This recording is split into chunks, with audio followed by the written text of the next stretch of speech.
हमारे चैनल कामनी वाजपेयी की कहानियाँ में आपका बहुत बहुत स्वागत है।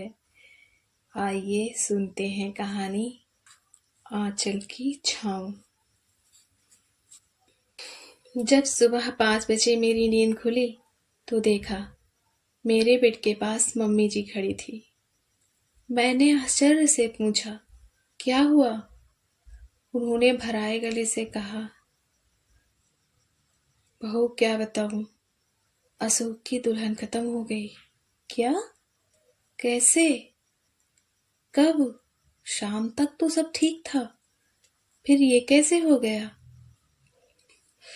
मेरी आवाज में दुख के साथ साथ आश्चर्य भी था। मैंने कहा, कल ही तो उसके बच्चे की छठी थी, अचानक यह कैसे हो गया? आपको कब पता चला? वो बहुत ही दुखी मन से बोली, रात 11 बजे तेरे चाचा घर पर आए थे यही बताने के लिए। मैं और तुम्हारे पापा रात भर वहीं थे, बस अभी तो आई हूँ। सोचा तुम्हें जगा कर बता दूं, पर मैं आई तो तुम जाग चुकी थी। तुम्हें रात में नहीं बताया, सोचा तुम रात भर सो नहीं पाओगी ये खबर सुनने के बाद। मैंने उनकी बात का कोई जवाब नहीं दिया। मेरी समझ में नहीं आ रहा था कि ये सब कैसे हो गया। वो जाते जाते पलट कर बोली, बहू सबके लिए चाय बना लो, और चाय पीने के बाद हम सब लोग चाची के यहाँ चलेंगे। नहाना धोना वहां से आने के बाद ही करना। तब तक तुम चाय बनाओ जाके, मैं थोड़ी देर लेट जाऊं। पूरी रात बैठे बैठे ही बीत गई। और वो ये कहकर चली गई। मेरी आंखों के सामने अशोक की दुल्हन कुसुम का चेहरा बार बार आ रहा था। गोरी छरहरी काया, लंबे केस बास, बड़ी बड़ी गोल गोल आंखें। बड़े ही खुश मिजाज की थी कुसुम, बड़े ही अपनत्व से मिलती थी। लगता था सगी बहन है। बहुत प्यारी थी। बहुत कम बार मिली थी मैं उससे, पर जब भी मिली हर मुलाकात में बड़ा प्रेम और बड़ा अपनत्व था। उसकी हर बात याद आने लगी थी मुझे। 4 साल तक माँ न बन पाने पर वह कितनी परेशान होने लगी थी। फिर एक दिन मम्मी जी ने बताया कि कुसुम माँ बनने वाली है। यह सुनकर बहुत खुशी हुई थी मुझे। मैंने फोन मिलाकर बधाई दी थी उसे। वह खुश होती हुई बोली, ये सब आप सब लोगों का आशीर्वाद है दीदी, नहीं तो मैंने तो आशा ही छोड़ दी थी। उसके बाद से मेरी उससे कोई बात नहीं हुई। एक दिन चाची जी किसी काम से घर आई थी। उनसे मालूम हुआ कि वह इस समय मायके चली गई है। वहां अस्पताल नजदीक पड़ता है और वहां रेगुलर चेकअप करवाने की आसानी होगी। उसका बीपी भी बहुत बढ़ा हुआ है, इसलिए उसका वहीं रहना ठीक है। अशोक चला जाया करेगा बीच बीच में। यहाँ मैं अकेली हूँ, कोई दिक्कत परेशानी हो जाएगी तो मैं कैसे संभाल पाऊंगी। अशोक ऑफिस चला जाता है और शाम तक वापस नहीं आता। वहां उसकी माँ है, दो दो भाभियां हैं, सब देख लेंगी। धीरे धीरे समय बीतता गया। कुसुम का 8वां महीना लगा था। मैंने उसे फोन कर पूछा, कैसी हो कुसुम, हमारी याद वाद नहीं आती? कभी एक फोन भी नहीं करती। तब उसने जवाब में कहा था, नहीं दीदी, ऐसी बात नहीं है, याद तो सबकी बहुत आती है, पर फोन नहीं कर पाई, इसके लिए सॉरी।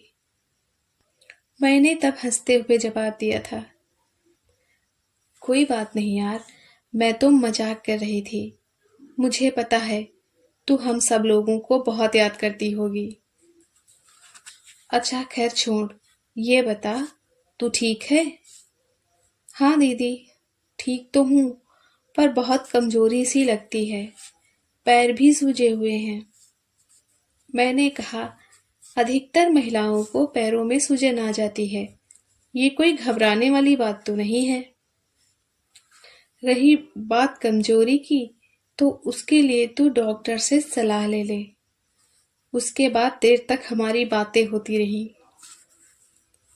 1 महीना बीत गया, हमारी कोई बात ना हो पाई। एक दिन की बात है, मैं बैठी हुई कुछ सिलाई कर रही थी। हाँ, शायद मम्मी जी का ब्लाउज ब्लाउज बना रही थी। कई दिन से मुझसे कह रही थी, मेरा ब्लाउज बना दो, पर घर के और कामों के आगे टाइम नहीं मिल पाता था। पर आज मैंने सोचा कि किसी तरह टाइम निकालकर उनका ब्लाउज बना ही दूं। मम्मी जी ने कहा, जब तक तू सिलाई कर रही है, मैं चाची के यहाँ हो आऊं। आधे घंटे में मैं आ जाऊंगी। कुसुम का हालचाल बहुत दिन से नहीं मिला है, उसका हालचाल ले आऊं। कुसुम का हालचाल बहुत दिन से नहीं मिला है, मैं आज जाकर उसका हाल ले आऊं। जब वो लौट के आई तो मैंने पूछा, कुसुम कैसी है? वो ठंडी सी आवाज में बोली, एडमिट है अस्पताल में। उसका बीपी बहुत बढ़ा हुआ है, डॉक्टर ने कहा है खून चढ़ाना पड़ेगा। नॉर्मल डिलीवरी ना हो सकेगी, ऑपरेशन करना पड़ेगा। आजकल तो ज्यादातर डिलीवरी ऐसी ही होती हैं मम्मी जी। पर चिंता की बात तो ये है कि उसका बीपी बहुत बढ़ा है और उसके कमजोरी भी है, इसलिए ऑपरेशन में थोड़ा डर लग रहा है। तू कल सुबह जल्दी से कुछ खाना बना देना। सोचती हूँ कल अस्पताल चली जाऊं। दूसरे दिन जल्दी से ही मैंने पूरी सब्जी बनाकर टिफिन में लगा दिया। शाम को जब मम्मी जी आई तो पता चला कुसुम को लड़का हुआ है। वैसे लड़का तो ऑपरेशन से ही हुआ था, पर खुशी की बात यह थी कि माँ और बच्चा दोनों ही सही सलामत थे। जब मुझे यह खबर मिली, मैंने भगवान का लाख लाख धन्यवाद किया। उसके 5-6 दिन बाद डॉक्टर ने उसे छुट्टी दे दी और वह अपने मायके लौट गई थी। चाची जी ने कहा कि अभी कुसुम का वहीं रहना ठीक है। मैं अकेले बच्चे की देख रेख करूंगी कि कुसुम की? जब बच्चा 2-3 महीने का हो जाएगा, तब तक कुसुम भी ठीक हो जाएगी।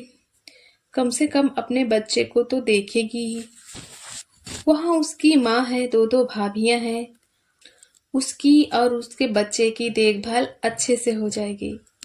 कल ही चाची जी ये सब बातें कर रही थी और आज रात में ऐसी दुर्घटना। ये सब सोचते सोचते 1 घंटा बीत गया।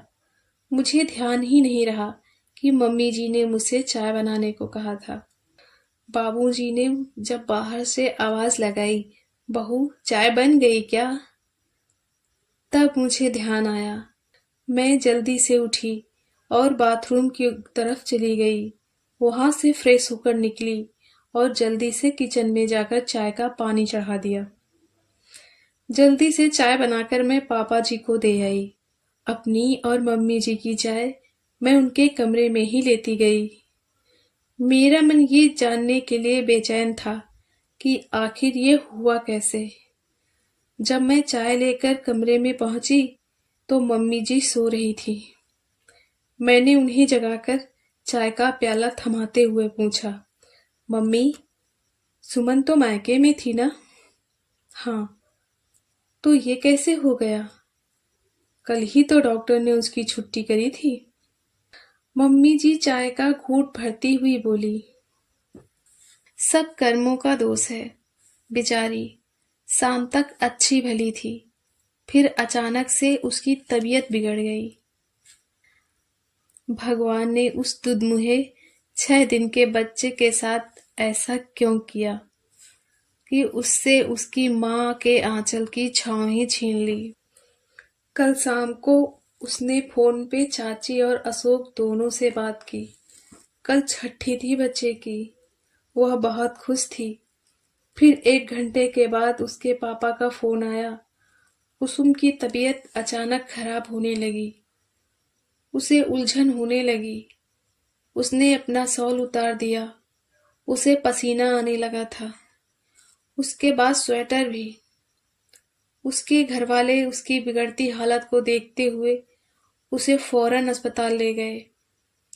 अस्पताल जाते जाते उसने बच्चे को गोद में उठाकर सीने से लगाया और उसके माथे को चूमा। फिर अपनी माँ की गोद में देती हुई बोली, माँ, मेरे लौटने तक इसका ख्याल रखना। घर से निकलकर गाड़ी तक पहुँचते पहुँचते उसके कदम लड़खड़ाने लगे। दोनों भाइयों ने सहारा देकर उसे गाड़ी में बैठाया। अस्पताल तक पहुँचते पहुँचते उसकी हालत काफी खराब हो गई। डॉक्टर ने ट्रीटमेंट शुरू ही किया था कि वह दुनिया से विदा हो गई।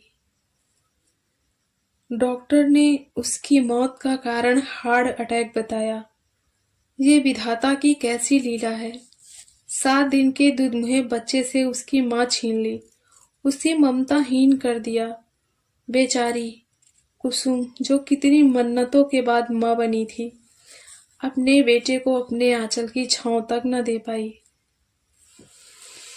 हमारी कहानी सुनने के लिए आपका बहुत बहुत धन्यवाद। हमारी कहानियाँ आपको कैसी लगती हैं? कमेंट करके ज़रूर बताएं।